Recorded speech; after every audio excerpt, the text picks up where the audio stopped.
Ben Franklin's World is a production of Clio Digital Media, and support for this episode comes from the Massachusetts Historical Society, the first historical society founded in the United States in 1791. It's often the people who are historically denied the rights that the Declaration promised who have kept the flame of those promises burning most brightly.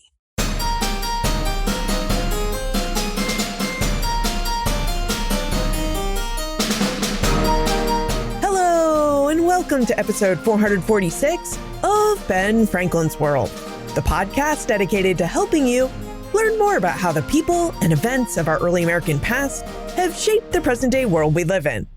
And I'm your host, Liz Kovart. It's the 250th anniversary of the Declaration of Independence, this big milestone anniversary that we've been marching toward for the last decade. So how do we celebrate and commemorate what feels like this gigantic anniversary? This question has been on my mind for the last year. So I did the natural thing for historians to do. I looked at the past. How do Americans celebrate and commemorate the anniversary of the Declaration every year? And how have they marked these half-century milestones? Before 1826, Americans used the 4th of July as an opportunity to consider and celebrate their achievement of independence. And this made a lot of sense because most Americans who lived in this period had also lived through and fought for independence. But starting in 1826, 50 years after July 4, 1776, Americans started to consider the Declaration of Independence and its meaning. This transition was a natural one because most of the founding generation had passed on by that point.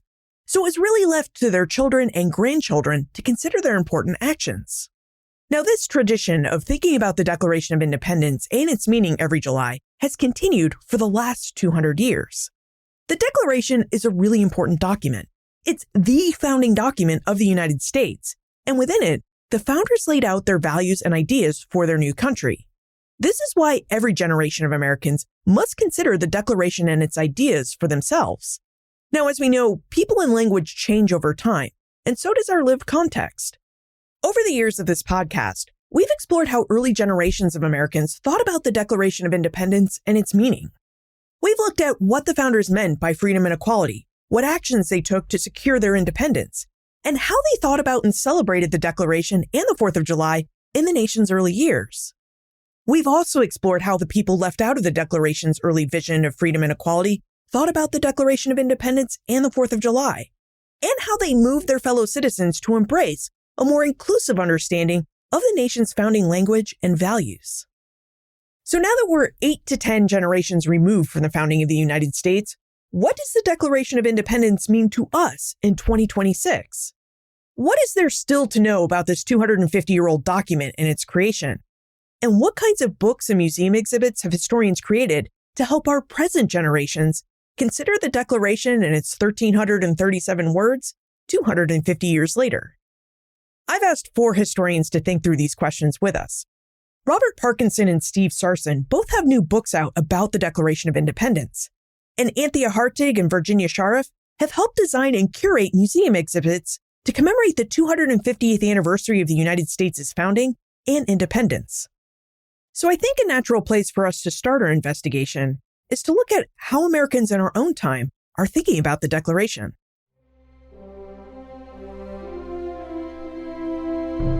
So at 250 years, I hope that living Americans, whether they've been here 10 months or 10,000 years, see the Declaration less as a finished statement than an ongoing democratic experiment, one that includes both triumphs and exclusions, visible through a wider range of stories and voices than ever before. Hello and happy 4th of July. I'm Anthea Hartig, the Elizabeth Macmillan Director of the National Museum of American History at the Smithsonian Institution. Each generation encounters the Declaration of Independence on its own terms because its most powerful and even its most radical claims of equality, of rights, government by consent were never self-fulfilling. But as we understand from the revolutionaries of 1776, they were hard fought and hard won. So at its 250th anniversary, our generation reads the Declaration perhaps with a wider field of vision, We're more attuned to the distance and often the dissonance between the document's universal language and the limits of its original application, to the fact that its promise of equality coexisted with slavery, dispossession, and restricted citizenship. But, at the same time, we can see more clearly how generations of Americans, abolitionists, suffragists, civil rights advocates, and activists and others have taken up the Declaration's words as a tool for change. My name is Virginia Scharff, and I'm Distinguished Professor Emerit of History at the University of New Mexico and Chair of Western History at the Autry Museum of the American West. In that capacity, I've been an interpretive leader on our new exhibition, Life, Liberty, and Los Angeles. You wonder, why does each generation need to encounter the Declaration of Independence on its own terms? Pauline Maier called the Declaration of Independence the American Scripture. Like any revered document, the Declaration has been endlessly interpreted, claimed, disputed, and reimagined throughout our history. But also during that history, we have disagreed violently and vehemently about who is entitled to be included in the assertion that all men are created equal, and about who is entitled to claim the inalienable rights, including life, liberty, and the pursuit of happiness. At this moment in our history, we are once again battling over who ought to be considered American, or even for that matter, fully human. At the Autry, we take an embracing approach to that question. Even now, the Declaration, for all the troubles that may exist right now, the Declaration remains a standard and perhaps a signal that America has always been great. My name is Stephen Sarson. I'm Professor of American Civilization at Jean Moulin University in Lyon, France, and I am the author of The Course of Human Events, The Declaration of Independence, and the Historical Origins of the United States. I think perhaps at the 250, though, perhaps the most valuable thing about it now is that it stands for the rule of law, that the Declaration is setting itself up in opposition and in revolution against a king who broke the laws, natural law, civil law, constitutional law, legislative law, all kinds of law. And the Declaration basically says that no one is above the law. And I think that's a lesson that perhaps is particularly relevant to our generation at this point in the 250th anniversary of American independence. Hello, my name is Robert Parkinson, and I'm a professor of history at Binghamton University and the author of Tyrants and Rogues, Understanding the Declaration of Independence. The sentences that most Americans know about and know by heart: all men are created equal, we hold these truths to be self-evident, inalienable rights, life, liberty, pursuit of happiness. A lot of Americans think that's all there is to the Declaration. And that's, for some good reason, because generations of Americans after 1776, especially African-American activists and women's rights advocates and people the world over, have looked to those sentences as a mission statement, not just for the United States, but a lot of it for mankind. And so, there is a timeless appeal to them. But in 1776, the burden of the Declaration is to prove that we do not do this for light and transient causes, that we have suffered under a long train of abuses, that this colonial rebellion, which has not happened before, certainly of this many people over this many square miles, is a justified, and it's not a rebellion, this is a revolution. And so the grievances, I think, seem like they're kind of fixed in amber of 1776, and that part of it really doesn't have any kind of relevance to our lives 50 years later, or 100 years later, or now 250 years later. 250 years after its creation, most Americans view the ideas and values within the Declaration of Independence with a wider, more inclusive lens than the founders. And this makes sense. The founders' world seemed big and diverse to them, with more than 500 different indigenous tribes, Europeans from all across Europe, and Western African peoples living all within North America. And that diversity of the new United States has continued to grow and expand over time. So today, the United States has people with ancestors from all over the world, and it's natural that all Americans want to see a place for themselves within the United States and its founding principles. But here's the thing. As Rob Parkinson pointed out, the piece of the Declaration that most of us know, its soaring language about equality, life, liberty, and the pursuit of happiness, that's all located in the first sentence of the Declaration's second paragraph. These ideas come after the document's preamble and before the long train of abuses and usurpations that the Second Continental Congress listed as its compelling reasons for why the American states sought their independence from the British Empire.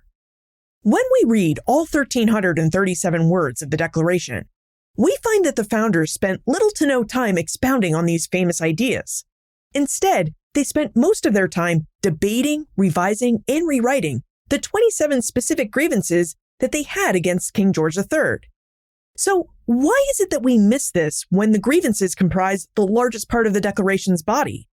In part, as Rob answered, the Declaration's early statements about equality and rights became a mission statement for those who were excluded from them. Abolitionists, suffragists, and civil rights activists have all used this section of the Declaration to move their fellow Americans to expand who is included and all men are created equal. It's because of their repeated use of these second paragraph ideas and phrases over the course of United States history that this is the part of the Declaration that we know best. But has knowing these words and early phrases overshadowed the rest of the Declaration and its argument?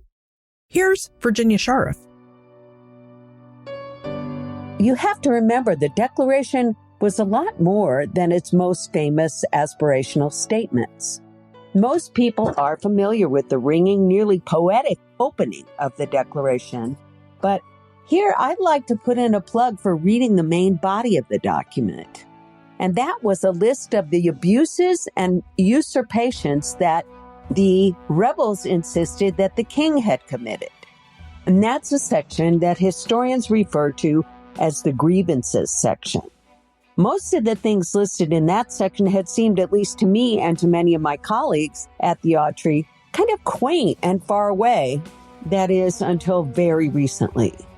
The men who signed the Declaration in Philadelphia in 1776 were objecting to very specific acts of the British sovereign that they found oppressive. And I'd like you to just consider a few of those acts. They claimed that the king had erected a multitude of new offices and sent hither to this continent swarms of officers to harass our people and eat out their substance. They said that the king had kept among us in times of peace standing armies without the consent of our legislatures, that the king had affected to render the military independent of and superior to the civilian power, and he had combined with others to subject us to a jurisdiction foreign to our Constitution and unacknowledged by our laws. Now we're living through a time when grievances such as these seem not remote and far away, but really ring all too familiar. They feel all too urgent. Understanding the historical precedents of moments like these gives us some tools to affirm and defend our democracy right now in the face of grave challenges to our liberties. Yeah, I think of them also. They are, in many ways, the deal breakers that they thought in 1776 about, we can tolerate this no more. Like, these are the things we can't tolerate. But they're also warnings to us. These are things that we shouldn't tolerate either. And I have to confess, some of these things that I thought were settled aren't settled anymore. Some of the grievances have, unfortunately, a freshness and a relevance to us that I don't think they would have had more than 10 years ago. So paying attention to what the indictments are and what were their deal breakers and warnings, I think is important. So what exactly were those deal breakers for the founding generation? Virginia Scharff introduced us to some of them, but the Second Continental Congress listed 27 grievances in their final draft of the Declaration. And those 27 grievances cover a lot of ground. They discuss the Crown's executive overreach, abuse of military power, and judicial corruption. But not all of these grievances carry equal weight. In fact, as Rob Parkinson argues in his new book, Tyrants and Rogues, Understanding the Declaration of Independence, The earlier grievances are really meant to build on each other, accumulating a rhetorical force until the Declaration reaches its powerful climax. I argue that this is where the Declaration is trying to reach a climax. And we're getting to the ultimate of these deal breakers. The last 5 grievances are the things that have happened since Lexington Green and Concord Bridge. And that's where they spend a lot of time. They spend a lot of time on the text itself, so sometimes deepening and adding words to Jefferson's charges. But also this is where we get deleted charges and a big fight over the last one. The Second Continental Congress didn't just debate over which grievances it should keep in the Declaration. It also fought over their listed order and the deliberate choice of which grievance it should present last. So, which grievance did the Second Continental Congress choose to place just before it declared the United States independent? They make a swap of the last 2 grievances. I've been thinking about the 27th grievance for a long time. But what I didn't realize is if you look at the order in which Congress deletes the grievances, when they take away the slave trade grievance and where they add it, it should not have been last. So there are 2 tiny little pencil mark X's on Jefferson's rough draft that suggest that they made a swap. So they swapped impressment so that the Declaration's grievances will end with the double shot charge of domestic insurrectionists and this quote unquote merciless Indian savages. If you look, there's these tiny little faint pencil mark X's on Jefferson's rough draft. It's a swap that I think has not heard round the world. And it also tells us how important race was to the Declaration and to the Congress on the 4th of July. Now, as Rob noted, Thomas Jefferson ended his list of grievances where he thought they should climax, King George III's responsibility for the international slave trade. But Jefferson's fellow congressmen cut that grievance and began the Declaration's climax with a different one. And that one is the 25th grievance. He is at this time transporting large armies of foreign mercenaries to complete the works of death, desolation, and tyranny already begun, with a circumstances of cruelty and perfidy scarcely paralleled in the most barbarous ages and totally unworth the head of a civilized nation. Wow, some big stuff there. The foreign mercenaries bit is what sets the whole process of independence into motion. The sighting of the invasion fleet on the Atlantic Ocean is what begins the process. It starts the May 15th resolution that Congress passes for the colonies to turn themselves into states and make constitutions. And that there is an invasion fleet imminent is what's important. And we see how important these words are because Congress actually adds to the passion of this one. They add scarcely paralleled in the most barbarous ages and totally unworthy. They say that, hey, Jefferson, you're not going far enough when you're trying to bury the king here. So we see in a couple of different ways how important this one is to them, getting it right. And it is the reason why we have barbecues and fireworks on the 4th of July is because of the foreign mercenaries. As you can tell, Rob really wants the readers of Tyrants and Rogues to feel the human stakes behind each charge in the Declaration of Independence. He also hopes to give face to the nameless people the colonists were railing against. When I wrote Tyrants and Rogues, I didn't want to just sort of annotate the Declaration and say 4 is about this and 7 is about that and 11 is about this and 13 is about Parliament and, I wanted to actually make it more than sort of boring reading. And so what I developed was a rogues gallery of the Revolution. So each chapter talks about the faces behind the grievances. When Americans heard these grievances read aloud, who were the people that they thought about? Who were the villains? Who did they want to shake their fist at? And so the book gives you that rogues gallery of Lord North and Hillsborough and Dartmouth and Hutchinson and Thomas Gage and some people you might not have known. The Declaration's grievances tell us what the founders were fighting against, why they had no choice but to declare the United States' independence from the British Empire. But what were the founders fighting for? Did they really believe that all men were created equal? This is something that we should explore more deeply. After the break, Steve Sarson will take us through the Declaration's philosophical argument, and we'll explore the objects and communities that show us what 250 years of pursuing those ideas has looked like. The Declaration of Independence and its ideas have been a thread that has run through many different episodes of Ben Franklin's World. For nearly 12 years, we've explored how the founders drafted the Declaration, how people in 1776 and in the early years of the New Republic heard, viewed, and interpreted the Declaration, and why it is left to every generation to wrestle with it. And we'd love your help to continue this work further. We're now in the midst of our annual fundraising campaign. Between now and the end of July 2026, we'd love to add 50 new donors. And I can't think of a better moment to ask. We're in the 250th anniversary year of the Declaration of Independence and the birth of the United States. A moment when the questions we've always asked on this podcast feel more alive and needed. So if you've been thinking about supporting the show, now is the time to do it. 50 new donors by the end of July, that's our goal, and we need your help to do it. And if you've already given to Ben Franklin's World, thank you, and I hope you'll consider a return gift. Now you can make your first gift or a returning gift in any amount to benfranklinsworld.com/donate. That's benfranklinsworld.com/donate. Your gift is totally tax deductible, and every gift helps keep this work going. So thank you for listening, thank you for caring about this history, and thank you for helping us to continue to tell it. And a sincere thank you to Michael G., Lucas H., Kevin H., Lois H., Deborah H., and Gail H. for your generous support. Thank you. Thank you for helping me continue this work.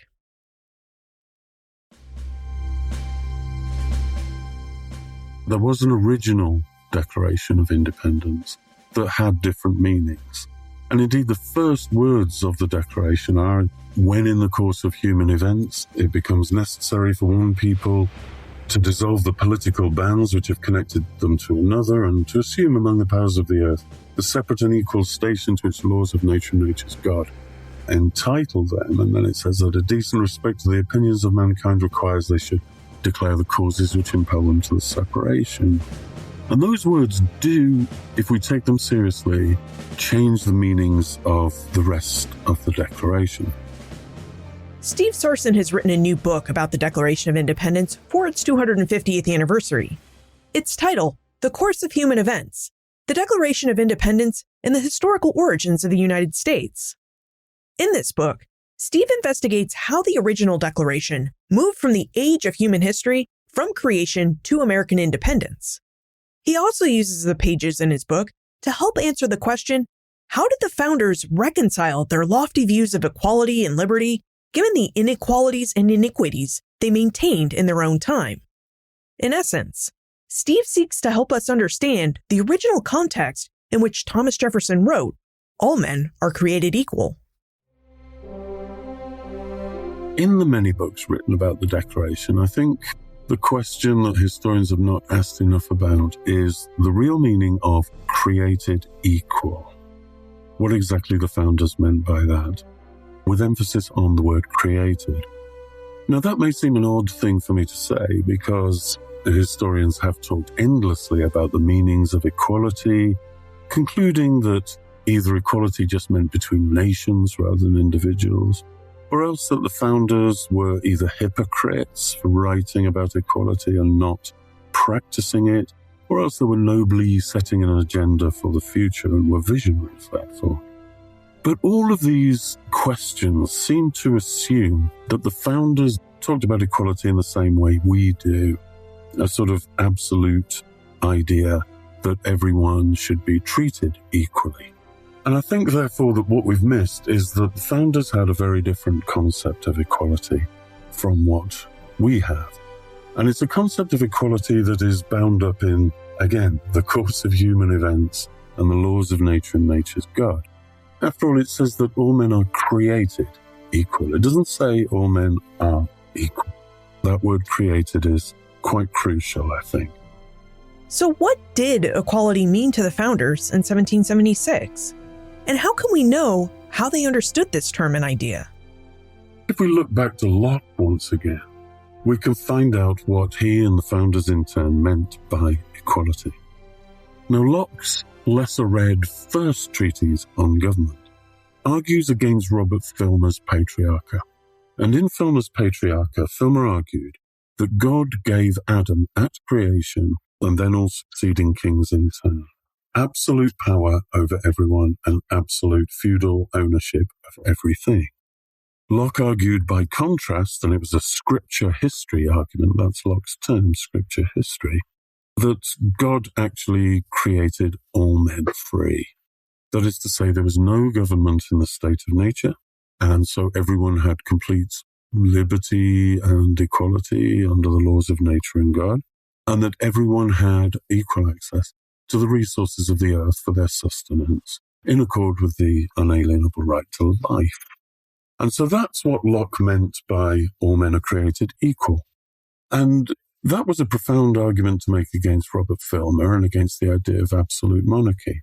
But it didn't mean that all men are equal, and Locke was quite explicit about that. He said, I do not wish to be understood that by natural equality that all men are equal, that some are better and more entitled than others. And indeed, the founders agreed. The founders did not believe that women were equal to men. Some of them did not believe that black people were equal to white people. And they did not believe that poor white men with little property or none should be entitled to the same rights as those with property.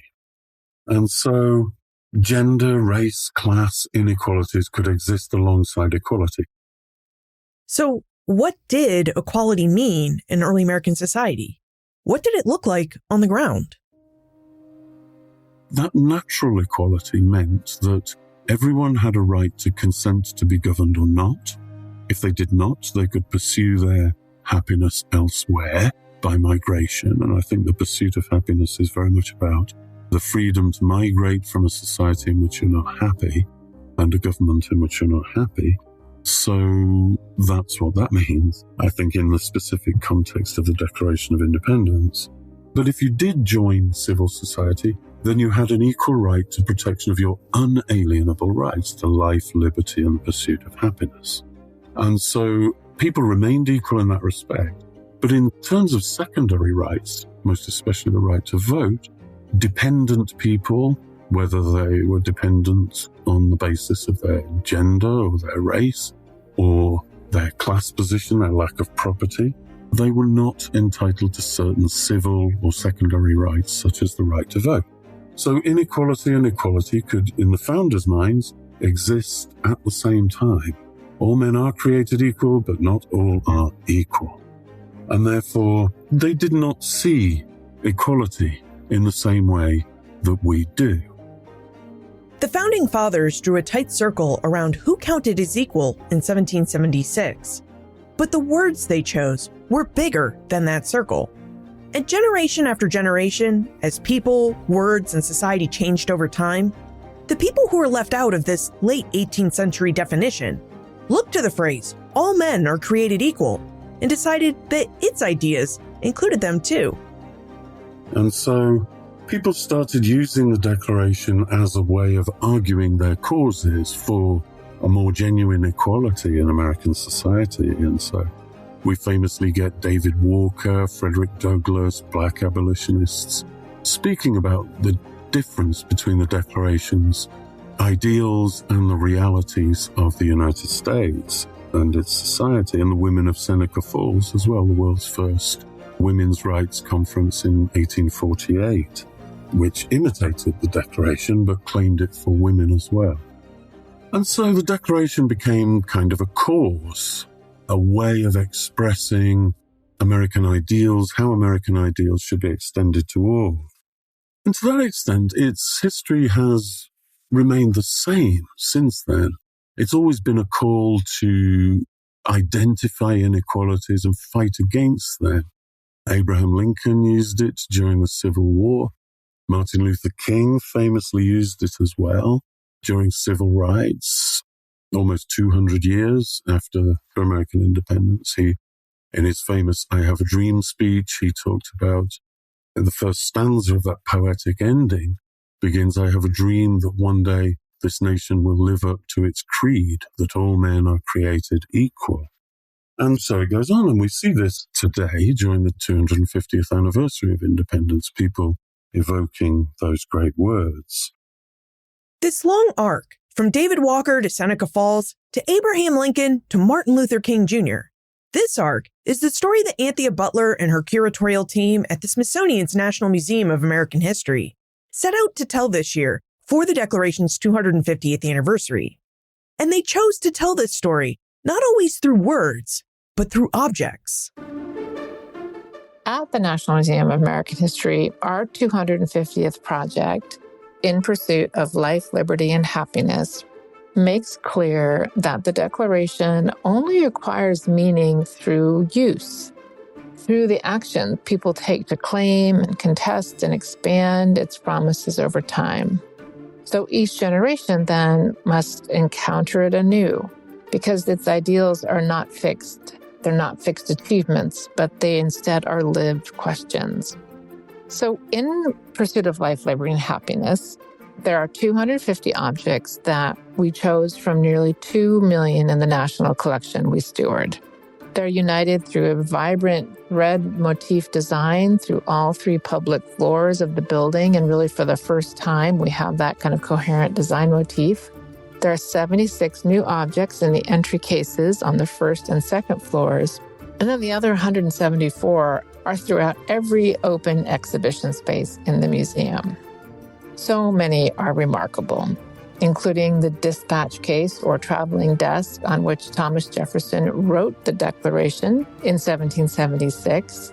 This is an amazing desk, kind of a modern-day laptop, if you will, that he designed himself, that he used from the Second Continental Congress through close to his death in 1825. Some of the National Museum of American History's objects are iconic, just like Thomas Jefferson's dispatch case. But others are unexpected and offer interesting and creative ways to think about the Declaration and the ideas it sets forth. Whether it's a 1928 surfboard that Duke Kahanamoku used to help save stranded sailors off the coast of Southern California, that speaks to cultural exchange and indigenous knowledge, the globalization of American identity, whether it's a steelworker's hard hat from Detroit who came out to help with the recovery after 9/11, whether it's a Make America Great Again hat from 2017 or a Tea Party protest sign, in the same case as Nancy Pelosi's gavel that she used when she became the first woman speaker of the House of Representatives. Or maybe it's a school sweater that was worn by those who participated in the East LA Chicano moratorium in the late 1960s. A skateboard deck depicting native land loss. So many of these objects are not necessarily foundational, a surfboard or a skateboard, but they show the Declaration as not a static text, but something lived in culture, lived in protest, lived in creativity, lived in recreation. All of these objects, surfboards, skateboards, and hard hats, symbolize actions Americans have taken to claim and expand the Declaration's ideas and promises over time. And sometimes, to expand the Declaration's promises, the actions Americans have taken have come with a lot of risk. One of the most important objects is a section of the lunch counter where 4 Black students staged to sit in 1960 in Greensboro, North Carolina. By simply bravely sitting down and refusing to leave, they challenged a system that denied them the very rights that the Declaration had proclaimed. Their action, of course, sparked a nationwide movement and contributed to the Civil Rights Act of 1964. These artifacts show us that a text really cannot do alone, that equality in the United States has been forged through action, that the Declaration endures as less a settled truth than a call that each generation answers. The objects in our In Pursuit of Life, Liberty, and Happiness exhibition help us understand that the Declaration of Independence, now, of course, celebrating its 250th year, endures not only in parchment and in policy, but in the ordinary and in the unexpected materials through which Americans have continually redefined what it means to pursue life, liberty, and happiness. The National Museum of American History's In Pursuit of Life, Liberty, and Happiness exhibition draws on the breadth of the Smithsonian's National Collection to tell us its stories of the Declaration of Independence in abstract and on the ground through 250 objects. But how are more local and regional museums marking the Declaration's 250th anniversary? How are states that are not part of the original 13 colonies marking this national milestone? Virginia Scharff, chair of Western History at the Autry Museum of the American West, has worked with colleagues to create a different type of museum exhibit. One that asks, what does the Declaration of Independence look like from Los Angeles, a city that in 1776 was indigenous territory claimed by the Spanish?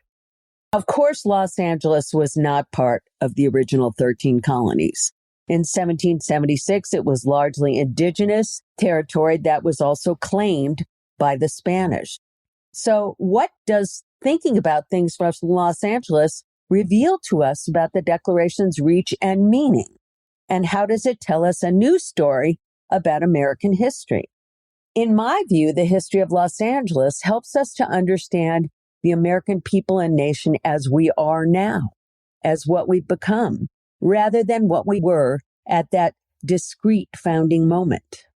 As the United States was founded, of course, what would become LA was home to indigenous people, particularly the Gabrielino Tongva, who had their own existing notions of life, liberty, and the pursuit of happiness. In fact, the Tongva, who had their own notions of these freedoms, launched an unsuccessful rebellion of their own against the invading Spanish missionaries. In turn, the Spanish created an origin story of their own with colonists who came in 1781 to found the Pueblo of Los Angeles.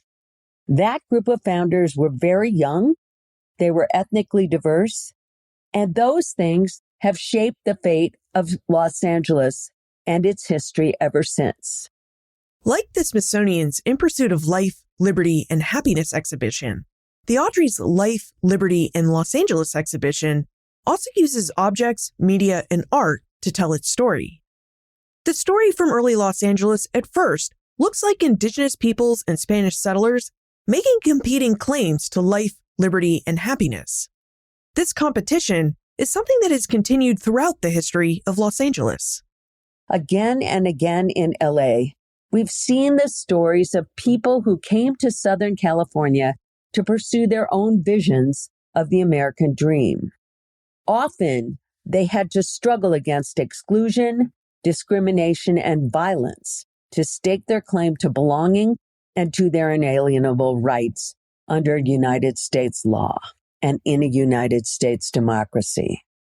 The Autry's exhibition, Life, Liberty, and Los Angeles, makes this pattern of Los Angelinos' struggle for inclusion clear and concrete through its objects, media, and art, especially through a single object that Virginia Scharff says entirely changed how she thinks about the Declaration. You've asked me if there's one object in our exhibition that changed how I think about how the Declaration of Independence speaks to us right now. And since our exhibition depicts moments from the histories of many different communities that make up multicultural present-day Los Angeles, it's pretty tough to pick one object. But if I have to choose, I'd pick what's called a story quilt. The one in our exhibition was created around 1980 by a Hmong woman named C. Lee.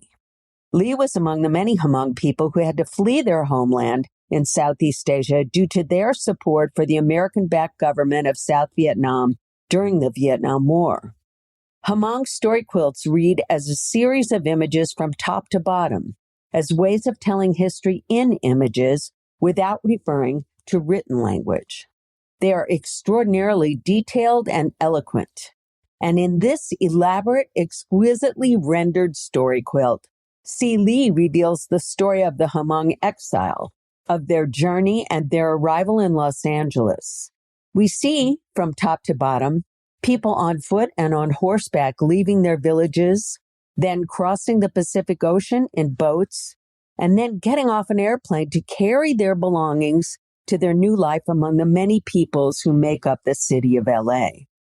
For Hmong immigrants to the U.S., gaining a new life, new freedoms, and new opportunities to pursue happiness shows us the immediacy of a document that was written 200 years before their epic journey to this country. That story is an unfinished, ongoing tale. All of us as Americans can recognize that story. That struggle and the stories of the many different communities of people who have made Los Angeles what it is holds continuing potential to inspire us as we seek to establish equality and to claim our rights in a shared future. A desk in Philadelphia, a lunch counter in Greensboro, a story quilt stitched by a woman who crossed the Pacific Ocean. These objects don't just illustrate the ideas of the Declaration, they extend them. These objects were used to take democratic action that required Americans to take notice and reconsider the Declaration and the values it put forth for the United States.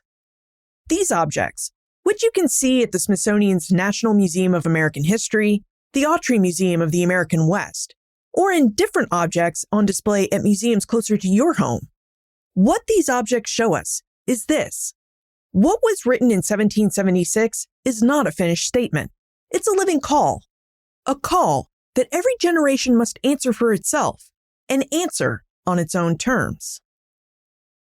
You'll find more information about Robert Parkinson, Steve Sarson, Anthea Hartig, Virginia Scharff, their books and museum exhibitions, plus notes, links, and a transcript for everything we talked about today, all in the show notes page. benfranklinsworld.com/446. If you're looking to see historic copies of the Declaration of Independence, you should check out the Massachusetts Historical Society's new exhibit, 1776, Declaring Independence. Here's what Sarah Giorgini, one of the exhibit's curators, had to say about this new exhibition. Definitely come by the MHS. We are open for free 6 days a week to see 1776 Declaring Independence. Our goal with this exhibit was to walk you through some of the most pivotal manuscripts and artifacts that tell that story from our collections. So you'll see what the mood was like in Boston. You can see some Boston Tea Party tea that we saved from the harbor. You can see the drafting of the Declaration, kind of the room where it happened with John Adams and Thomas Jefferson's early drafts of the Declaration with the grievance against slavery left in. And then finally, we considered kind of how the 4th of July has become a beacon of both celebration and protest. And we thought about everything from how Anglicans changed their books of common prayer to paste over prayers for the king and change it to the president, the Congress, and the people, to 19th century understandings of women's rights, of native sovereignty rights, and the cause of abolitionism. And then we finally close with some very new acquisitions from our No Kings protests here in Massachusetts. So we hope you'll check it out, along with some declarations, because there's a lot of declarations that didn't quite make it into the show, and you can see them online at the MHS website coming soon. Friends tell friends about their favorite podcasts. So if you enjoy Ben Franklin's World, please tell your friends and family about it. Production assistance for this podcast comes from Joseph Edelman, Karen Wolf, and Morgan McCullough. Breakmaster Cylinder composed our custom theme music. Finally, if you could choose one object from your own life or community that represents your relationship to the Declaration of Independence and its ideals, what would it be and why? I'd love to hear your answers. Liz at benfranklinsworld.com. Ben Franklin's World is a production of Clio Digital Media, and support for this episode comes from the Massachusetts Historical Society, the first historical society founded in the United States in 1791.